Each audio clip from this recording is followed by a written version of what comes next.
This is section 3.4. Can the client apply for other programs aside from HAMP options? So what if the homeowner does not qualify for HAMP? You're going to be looking at other modification programs or in-house programs with different servicers. You're going to be looking at short sale and deed in lieu of foreclosure programs, Fannie and Freddie Mac options, FHA and VA options, and then refinance or reinstatement programs within particular states, hardest hit states especially. So checking out the workout guidelines, there's a couple of links there for you.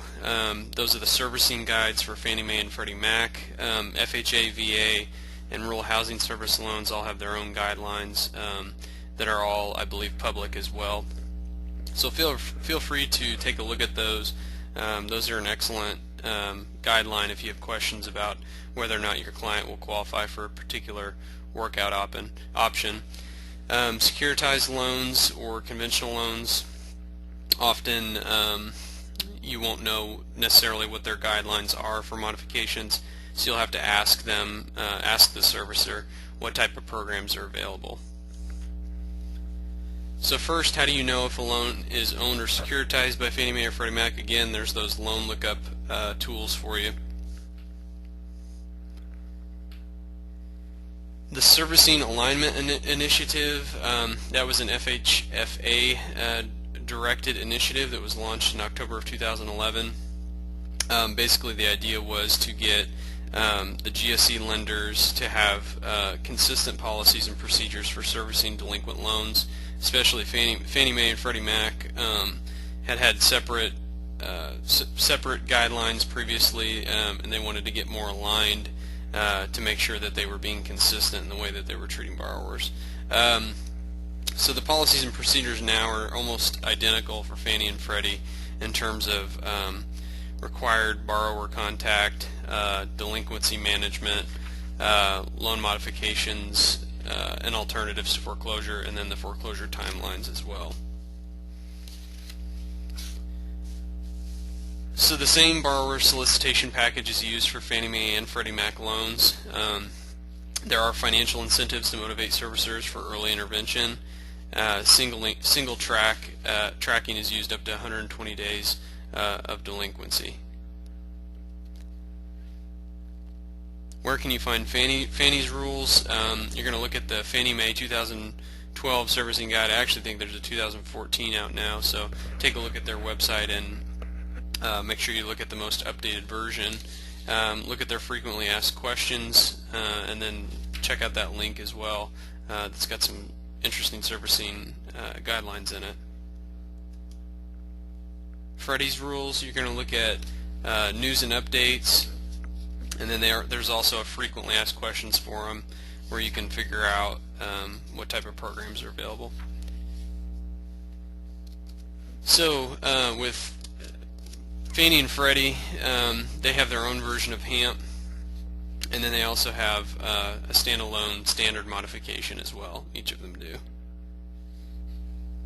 So as of September 26, 2014, Fannie Mae and Freddie Mac, their fixed rates were 4.2%, so pretty low for a 30-year fixed rate mortgage. Just something to be aware of. In terms of eligibility criteria, you have to have a documented financial hardship.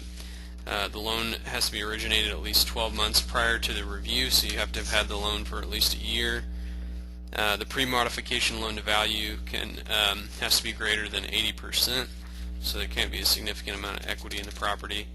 The property cannot be condemned. If it's vacant, it can still be looked at for modification, but it has to be owner or non-owner occupied.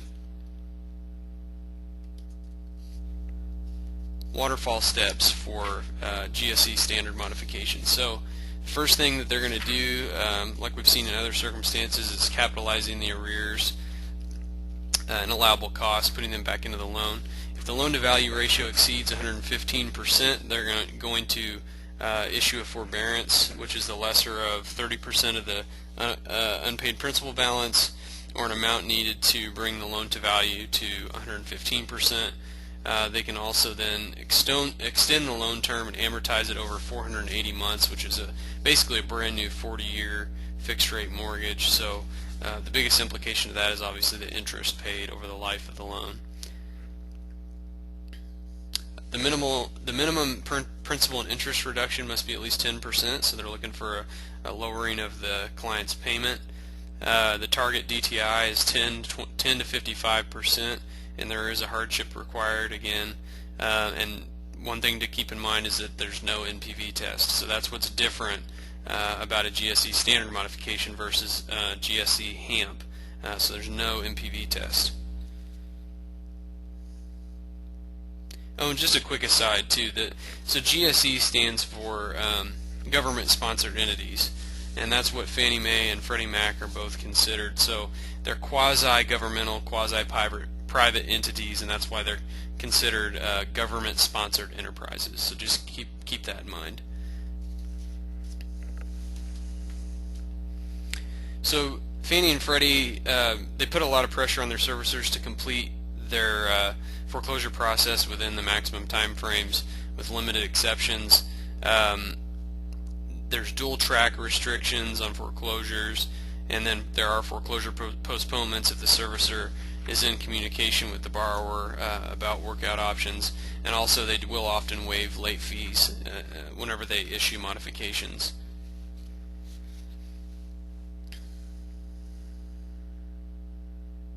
The other thing is Fannie and Freddie typically will postpone referrals to foreclosure attorneys for filing while the borrower is under review for a modification, so that's something to keep in mind. You want to get your application completed to avoid them sending it over to the attorney's office.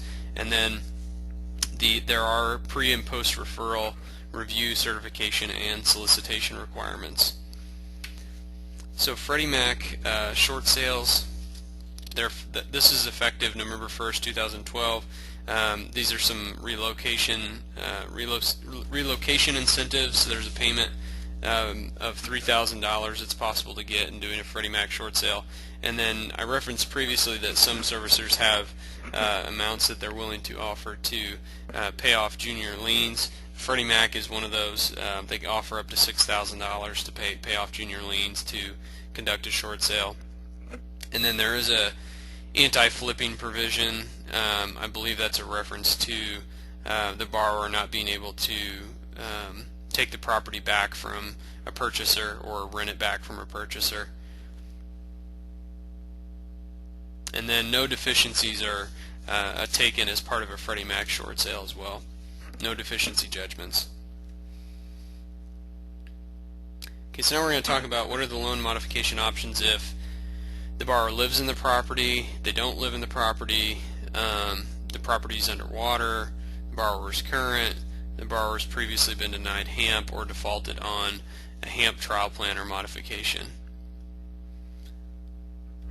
So for non-GSE loans, there's HAMP Tier 1 and Tier 2, and then there's a possibility of having an in-house modification. Okay, so you're going to want to check first if they have a HAMP program, and if they do, you want to get them reviewed for HAMP, and then see if there's any in-house modifications that servicer offers. For GSE loans, you're going to be looking at GSE HAMP first, and then the GSE standard modification. So this is an owner-occupied property. These are the options with non-GSE and GSE servicers. So non-owner occupied on a non-GSE loan, HAMP Tier 2 is possible, but only if 60 plus days delinquent, and then in-house modifications are sometimes available as well. It's going to be dependent on the servicer or the investor. And then there are GSE loans. There's the GSE standard modification, and that's only if it's 60 plus days delinquent for a non-owner occupied property.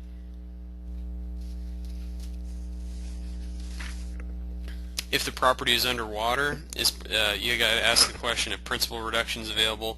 For non-GSE loans, HAMP increased voluntary incentives, but it's still voluntary. And then the National Mortgage Settlement, obviously they did offer principal reductions as part of the National Mortgage Settlement, but that that settlement has pretty much sunset, meaning the banks have worked off most of their credits that they were supposed to as part of the settlement, so you're probably not going to see a whole lot of principal write-downs, if any, under that settlement anymore. GSE loans, you're not going to get principal reduction, period. They just simply don't allow for it. So options for a borrower who is current or less than 60 days delinquent. This requires imminent default. On a non-GSE loan, there's a possibility for HAMP Tier 1 and Tier 2, and then also sometimes a possibility of an in-house loan modification. And then for a GSE loan, there can be a HARP refinance. We talked about in the last unit, Home Affordable Refinance Program, or there's GSE HAMP or the GSE Standard Modification. If there's been a previous HAMP denial or default, for non-GSE loans, it's a possibility that the person can get HAMP Tier 2 if default was on a HAMP Tier 1, for instance, or there's a possibility for an in-house modification. And then for GSE loans, there's a possibility of GSE HAMP and then the GSE Standard Modification. There is a change circumstances requirements in some circumstances, so you're gonna want to look at that and ask the servicer. If you have to identify a separate, basically a separate reason for default or financial hardship, and you want to identify that very clearly in your hardship letter and in your hardship affidavits. So options for unemployed borrowers. Up to 12 months of arrears can be dealt with in a forbearance with the MHA's UP program, the Making Homes Affordable UP program. GSE forbearance, there's a GSE forbearance program. There are hardest hit programs in different states where borrowers can either get reinstatement only or reinstatement plus monthly assistance. You're going to, if you're a hardest hit state and you don't know about that, you're going to want to talk to your whoever administers that fund in your state to figure out what the requirements are. And then there are state emergency assistance programs as well. FHA options. This is a big one. FHA loans are a huge part of the mortgage industry. So a lot of your clients are going to be getting FHA style modifications. They also have informal and formal forbearances. They have something called special forbearance. Then there's the loan modification and FHA HAMP. So informal and formal forbearances. These are the only options available for delinquent mortgagors without verifiable losses in income or increases in expenses. An informal forbearance is basically an oral agreement for less than 3 months. Okay, so basically the lender's going to say, or the servicer's going to say, okay, for the next 2 months, we'll take half of your normal monthly payment, and then it'll increase back to your regular monthly payment or a repayment plan. The formal forbearance, that's a written agreement that lasts 3 to 6 months. There's a specific calculation that's used for this. It's 85%. If 85% of the borrower's monthly surplus would be enough to bring the mortgage current within 6 months after the end of a forbearance period, then the borrower actually has to be put into that. So it's basically a required repayment plan if the borrower has a significant. This is only going to come up if your borrower has a very significant monthly surplus in their budget. Either they got hired back at a even higher job than they were before, or they had a long time of unemployment and now they've been hired back and their budget's looking really good. It's possible they could be forced into a repayment plan.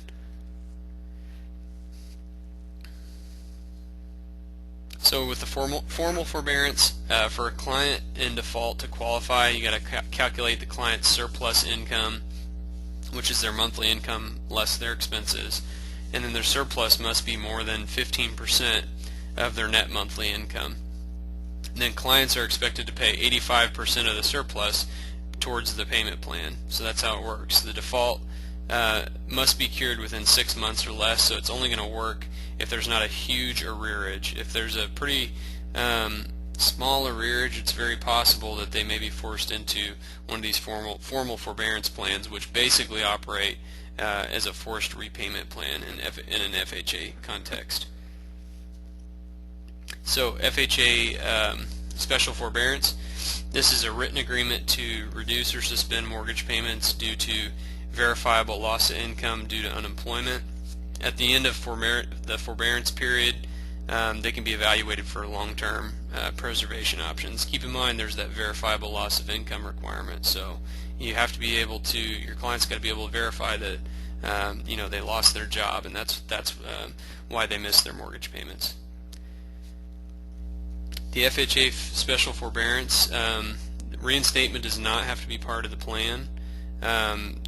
They must at least be 3 payments past due, and then the maximum arrearage cannot exceed 12 months PITI, and this is all detailed in the HUD Mortgagee Letter 2012-22. And those are going to be really great resources for you. Those HUD Mortgagee Letters, I'd really recommend that you take a look at that one specifically the 2012-22, and some of the others having to do with the FHA waterfall, because they give very good explanations of all their different programs, and they give examples, basically just problems that you can kind of work through to help you understand them better. They're a really, really valuable resource if you're wanting to learn more about FHA options. Then there's the FHA loan modification program. This is a permanent change of the terms of the loan, just like we've discussed before. To qualify, there's got to be a verifiable loss of income or increase in expenses. There's got to be default or imminent risk of default, and then one of the mortgagors need to be employed. Surplus income needs to be at least $300 or 15% of the net monthly income in terms of what the borrowers are able to save every month. Also with loan modifications, FHA loan modifications, the mortgagor has not received a standalone loan modification or FHA HAMP within the previous 24 months. That's a requirement in order for them to get an FHA loan modification. So there's a 24-month restriction. If you have a client who has an FHA loan and they tell you that they received a loan modification last year, they are not going to be eligible for any type of FHA loan modification. So it's very possible they may be forced to look at liquidation options or even a bankruptcy. It's best to just be upfront with people about this, or at least warn them that it's a possibility that they might not be reviewed because of that. You really don't want to withhold that kind of information. It can be very useful for the person to know that, so they're not surprised by it later. There's no limit on how long the person can be past due. There used to be a 12-month restriction on arrears, where if you're less than 12 months delinquent, they would look at you for a modification, and if you were over 12 months they wouldn't, but they've eliminated that. So there's no restriction on how long you've been past due. The modification of the loan must reduce the monthly payment by at least the greater of 10% or $100 per month. Like other modifications, it requires a 3-month trial plan, or 4 if the borrower is current. If the borrower fails the trial plan, they can be offered a second trial plan if the borrower demonstrates a change in circumstances. A modified interest rate cannot be the greater of 0.5% more than the Freddie Mac average at the time the trial plan is offered. The modified term must be 30 years. So they're not going to offer a 15-year, 20-year modification. It's got to be a 30-year FHA modification. Now we're going to talk about FHA HAMP. This is FHA's version of the HAMP program, which was effective August 2009. So there's 3 combinations of this. There's the standalone FHA HAMP modification, there's a partial claim only option, and there's a modification combined with a partial claim option. So the current monthly payment, the PITI, must be at least 31% of gross monthly income. So there is a 31% threshold for FHA HAMP. and homeowners must be evaluated for other FHA options first. So this is a little different. A lot of other investors require that FHA is the first option that's reviewed. FHA, or that HAMP is the first option reviewed. FHA HAMP, it's the opposite. FHA HAMP is the last item reviewed.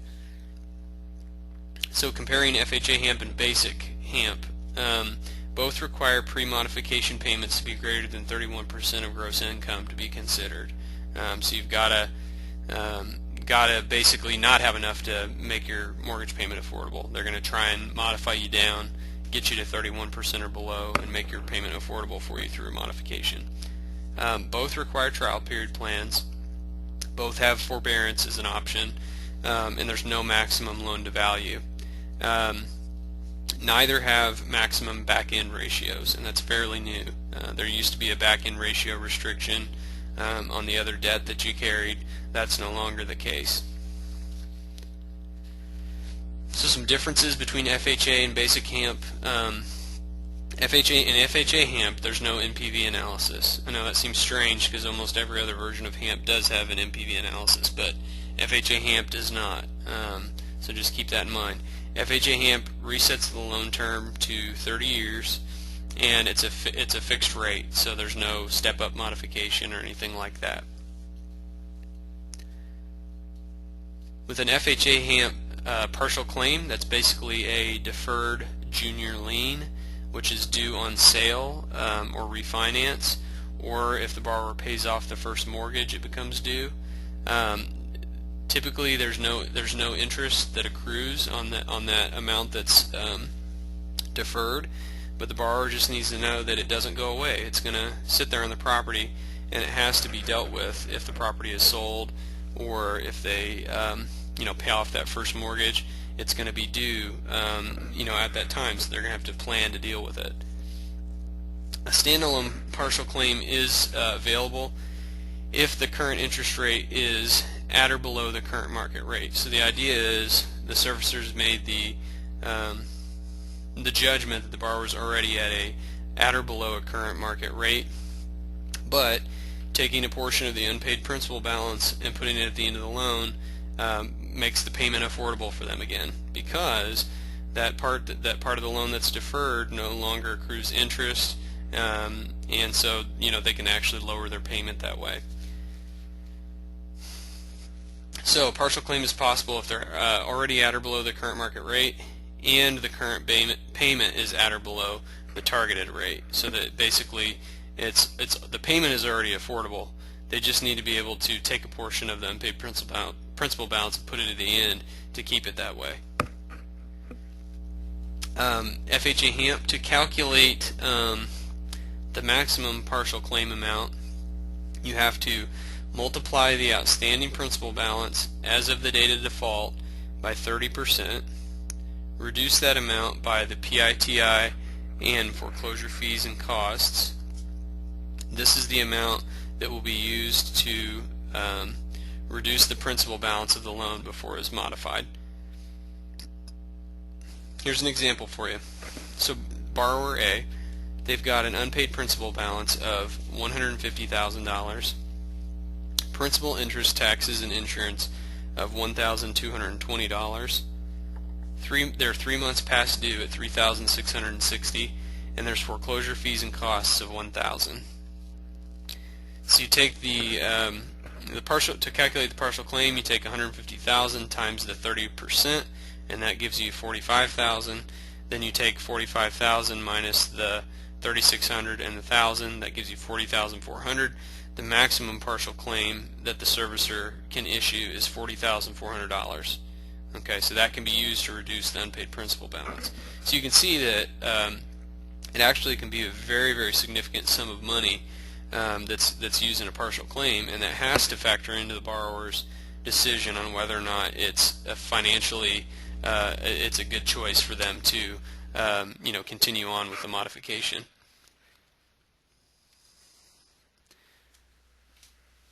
A standalone modification under FHA HAMP. This is where an affordable mortgage payment is achieved by re-amortizing the mortgage for 360 months at or below the market rate. So it's just a standard modification at 30 years, putting them at or below a market rate.